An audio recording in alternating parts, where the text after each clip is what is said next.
You have less than 8 seconds before most people close this video. So let me use them well.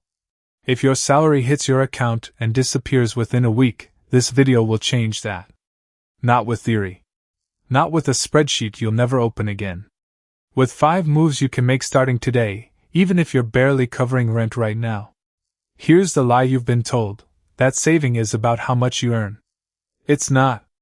Saving is about the gap between what comes in and what goes out. I've seen people earning good money save nothing, and people earning very little build real savings, month after month.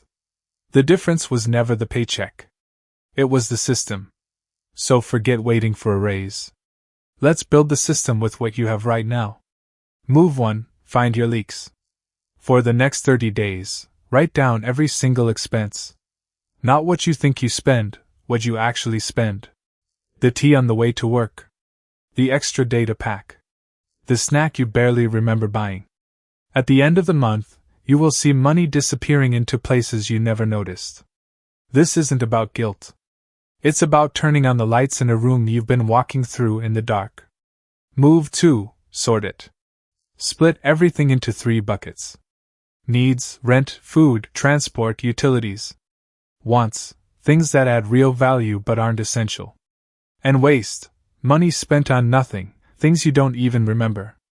Kill the waste first. It costs you nothing to cut because it was never giving you anything. Move 3. And this is the one that changes everything, pay yourself first. Most people save whatever's left at the end of the month. The problem? There's never anything left. Expenses always expand to fill the income you have. So flip it.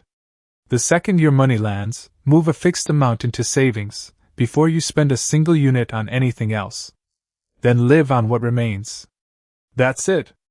That one flip is the difference between saving by accident and saving on purpose. You're probably thinking, there's nothing to set aside, I'm already stretched thin. Here's the truth, at this stage, the amount doesn't matter, the habit does. If all you can move is a small amount, move it. What you're really building isn't a balance, it's a muscle. Once that muscle is strong, growing the amount is easy. Right now, just prove to yourself that you can do it. Move 4. Make it inconvenient to fail.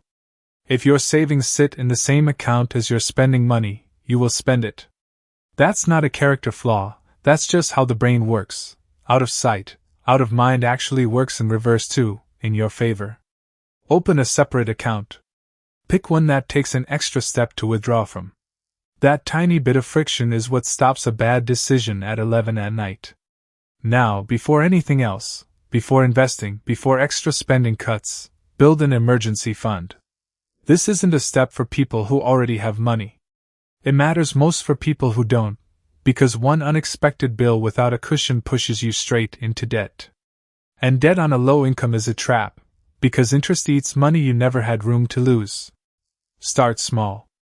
Even 2 weeks of essential expenses saved up is enough to stop you from borrowing at a brutal rate the next time life throws something at you. Build that cushion first. Everything else stands on top of it. Now let's talk about cutting spending without making your life miserable, because restriction that feels like punishment never lasts.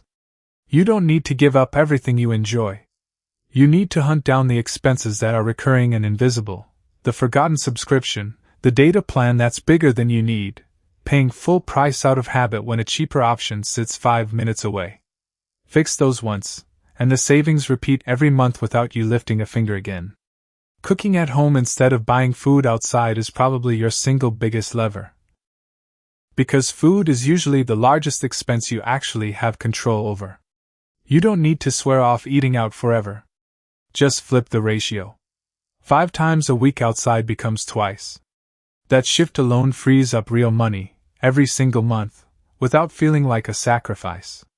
Same logic with transportation. If there's a cheaper option that costs you a little convenience, that convenience is quietly draining your account every single day, and daily costs add up faster than you think over a month. Now, the debt conversation, because this one's uncomfortable but necessary.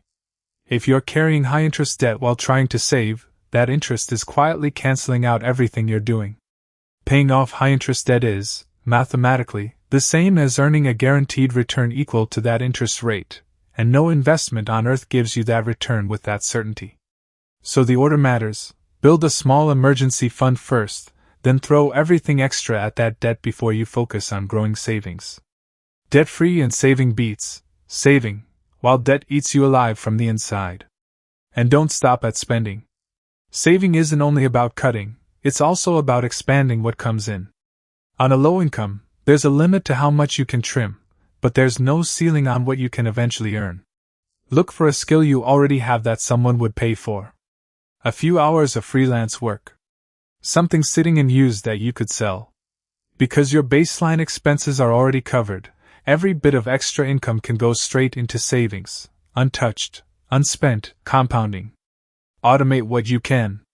Set the transfer to savings for the day you get paid, not the day after, not when you remember. Automate your bills too, so the money's gone before temptation even shows up. Every manual step you remove is one less moment where willpower can fail you. And set a real target, not a vague wish. I want to save money. Dies the first hard week. I want 3 months of expenses saved by December. Survives it, because now you have a number to check yourself against every single month. Stop comparing your journey to people earning triple what you do. Their percentages, their sacrifices, none of it applies to you. Compare yourself only to last month's version of you. Is your fund bigger than it was 90 days ago? That's the only scoreboard that matters. And last, consistency beats intensity every time. One big deposit followed by 3 empty months builds nothing. A small, steady amount, moved every single month without fail, builds both your balance and your discipline. And that discipline is exactly what lets you handle real money responsibly once more of it starts coming in. So here's the whole system in one breath. Track it honestly, pay yourself first, keep it out of easy reach, build your cushion before anything else, cut the invisible leaks, kill high-interest debt before it kills your savings, and stack extra income straight into the fund. None of this needs you to already have money. It only needs you to start. And starting today, with whatever small amount you can move, will always beat waiting for a better income that may never show up on its own.